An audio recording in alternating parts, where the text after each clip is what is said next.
Hello and welcome. My cat is here. Is she gonna get up? Do you want to do your little shark fin? No? What if I prime you? Nah, she's just like, I'm just gonna chill here. But anyway, hello and welcome. And for today's video, we're gonna be talking about why I don't want to breed rats. So this comes up not a ton, but I do get asked it quite a bit. Again, not a ton, but enough. And that's because when you are as obsessed with rats as I am, a lot of people go the route of breeding. Like most people who love rats the way I love rats go the route of breeding. And I don't particularly want to, and I just wanted to get into why so that people could kind of understand some of the there it goes. Shark tail. Just so people can kind of understand some of the cons and my reasoning behind my thought process. Now, there's some practical and some personal reasons why I don't particularly want to breed rats. And so let's start with the practical. One is space. You need a lot of space to breed rats, and I obviously have a lot of rats. They take up a ton of space, and I would have to shrink down my groups in order to make room for male rats, and then figure out where I'm putting baby rats in the interim. And I don't know if I have that kind of space, and I also don't know, like, the thing with my rats is I have a knack for picking difficult ones, and sometimes I don't have the ability to shrink down my groups. Sometimes I do, sometimes I don't. Like right now I have these two girls who do not get along with other girls, and all I have as of filming this is female rats. So, you know. But sometimes rats are complicated and you can't really have the space for just like rats upon rats upon rats. And a lot of breeders in the States at least will basically subdivide their double crenations into like sections of 3 because the floor space is more important than the height. And then they'll just keep like 3 groups in a single DCN. And I'm not a huge fan of that for me personally. I don't think there's necessarily anything wrong with the breeders doing that as long as the groups aren't huge. But for me personally, I feel guilty whenever I have to like downsize a rat to a smaller cage or a different cage because of like age or something, which is why I will modify the hell out of their DCN rather than do that for as long as possible.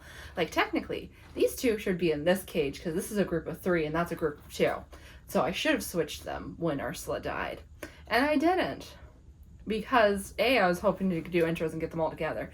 But when that failed, I still should have switched them, and I didn't because I felt guilty. Because this is Thistle and Kelpie's cage, and I didn't want to take that away from them. Because I'm sentimental. Another practical reason is just the ethics of breeders in the States. I don't agree with a lot of the ethics, as you know. And obviously, I don't have to follow those ethics. I can follow whatever ethics I feel are right, which would line more with like UK ethics. But where the problem comes in is in the States, a lot of times, if you don't say hard coal for behavioral reasons, you get blacklisted as a backyard breeder and no one will work for you or work with you, I mean. And it's that kind of thing. It's like if you don't hard coal, if you don't want to share your lines very often, that kind of stuff, a lot of times you just kind of get blacklisted and it makes getting rats from other lines very difficult. And I could find people who align with my ethics and completely agree with me. And I could figure out how to get those rats, but it would be way more complicated. And then add a layer underneath that is if you don't follow breeders in your area, so you miss a lot of breeder drama. And it's kind of hilarious just watching people completely lose it over just the most stupid things, the stupidest things you can imagine. It's very immature, it's very insane, it's very like just the things you see. I suggest you follow breeders in your area just because you're going to get at least one unhinged person who's going to go off about how awful literally every other single breeder is, and they're perfect and they do everything right and everyone else is stupid. It's quite a lot. And it's not like the UK is immune to that. I've seen things. I've seen hypocrisies and stuff. It's just like it feels a lot more intense in the US because I feel like it's just more out in the open. But that's just what I see. Behind closed doors, I know it's a lot worse because I know people who get into these breeder groups who aren't actually breeders and they share just the wildest things that you can possibly imagine. And I don't really want to deal with that kind of thing. I don't have the patience for it. Now, let's get into some more personal reasons why I don't want to breed rats.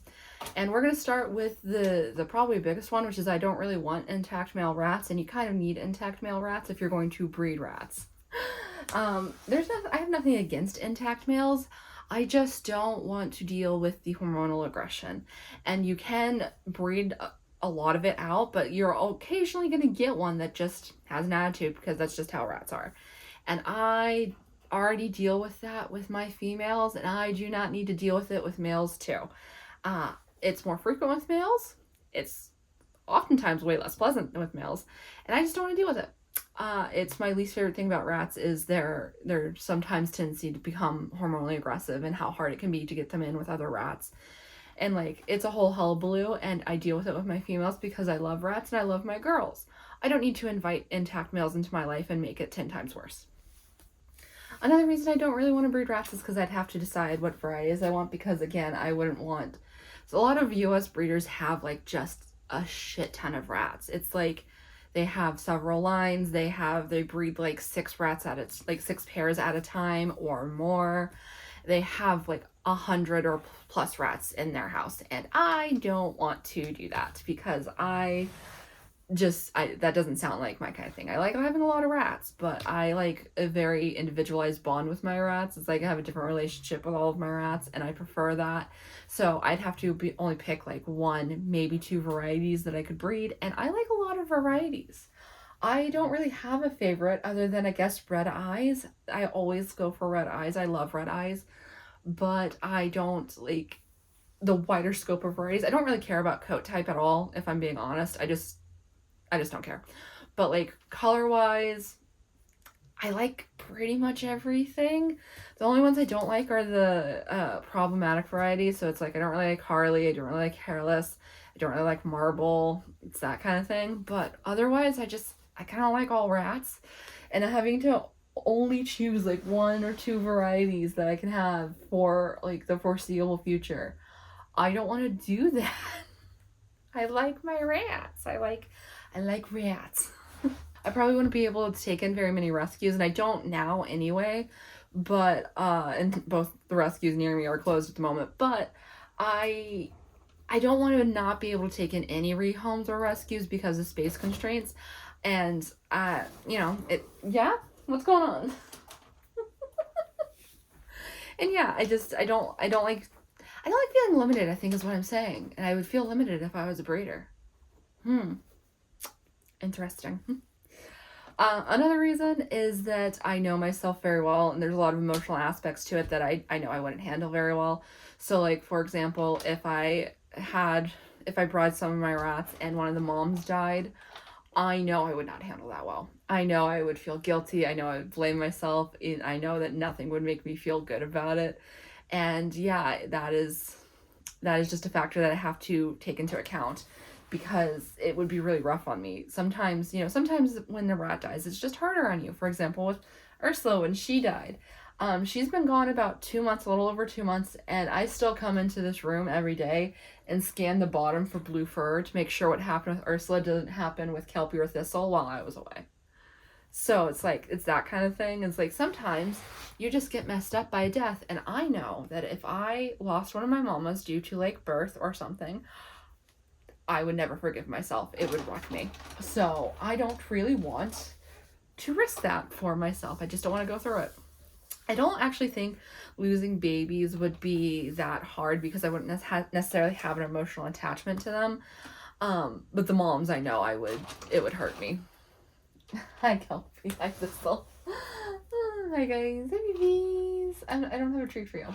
And then there's also the anxiety that I would feel, like waiting for them to like give birth, waiting to see if the males were going to get hormonally aggressive, waiting for, like that kind of anticipatory anxiety that we all deal with. And I don't want to go through that either. Now, one of the biggest reasons I don't want to breed rats is the people. And I'm not talking about other breeders, I mean adopters. Because here's the thing. People suck sometimes. And I don't know that no matter how careful you are, no matter how well you vet people, sometimes people just suck and they will not take care of the rat after they have left your home and have gone into someone else's home. And it's just something that people who breed or do rescue have to deal with a lot. Like, both of the rescues near me have complained so many times about adopting out rats, and then they find out that their rat is just not living the life that they were told they were going to live, or they get to the point where the rat needs to be euthanized, and the person's just like, well, I just don't believe in that. And then it's like the rat's suffering and they can't do anything about it because they can't get the rat back. And the same thing happens to breeders, is you adopt out these rats thinking they're going to have a good life, hoping they're going to have a good life, and then later on you find out that no, actually their owner sucked, and they lied, or you missed it or something. And I just don't think that'd be good for me. I don't think it'd be good for any adopters. I try very hard to be nice. My instinct is very rarely to be nice, though.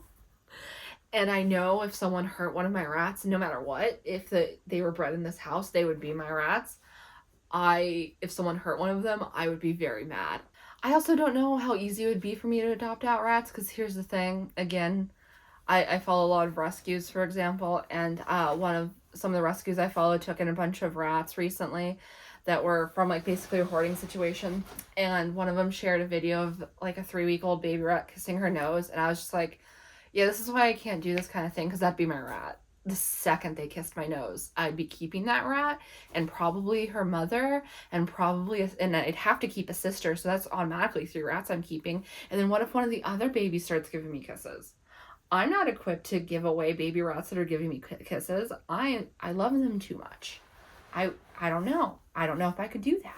Which is also why I don't think I could do rescue, because I'd just immediately be like, well, this is my rat now. The second I got one in, and they were like appreciative or sad or nice to me, I just feel like, I guess this is just my rat now. You have to recognize your faults as a pet owner and compensate by not doing stupid shit. I would say I'm very happy as a pet house only. I don't really want breeders. I don't really want to bring all the hassle onto myself, especially since it's then like, okay, well, you also have to figure out times to meet up. You have to do check-ins. You have to do that kind of stuff. And if people stop talking to you, you can't really do anything about it. So most of the rats you send out, you're just never going to know what happens with them. You're never going to really know if they had a good life, or if they're sick, or when they died, or how they died. And it's like, I don't know. I respect people who can handle that kind of unknown. I would always wonder. I for sure would always wonder. The only experience I've really had with baby rats in this way is my friend Kendra had an accidental litter, and me and Cappy went over to her house like every other day to play with the babies, because of course, and we kept all the babies in the family, so to speak. I took 3, Cappy took 2, and Kendra took the last 6. She just kept them because she couldn't bring herself to rehome the 2 boys she was like considering rehoming. She just didn't want to. She just wanted to keep all of them. And so that's what we ended up doing. And it was like a great experience, because those rats didn't know a day of their life without me. I was there when their ears opened. I was there when their eyes opened. I was there when they started exploring. They came home with me. I didn't even have to bond with them, because they just knew me. They knew who I was. They trusted me immediately. And that kind of bond was unique, and it was amazing. And as much as I loved that bond, and how like little I had to work for it, and how strong it was till the day they died, and like one of them was Humdrum. She lived over 3 years old. As amazing as all of that was, if Kendra had rehomed those 2 boys, I know I always would have wondered what happened with them. And that's, I think, also why she couldn't do it, is because she always would have wondered. She always would have wondered what was going on with them. So yeah. Those are some of my reasons for not wanting to breed pet rats, and why I would just rather stay as a pet-only home. So, I hope you enjoyed that video. If you did, you know what to do. All the fun stuff down below. And I'll see you in the next one. Goodbye!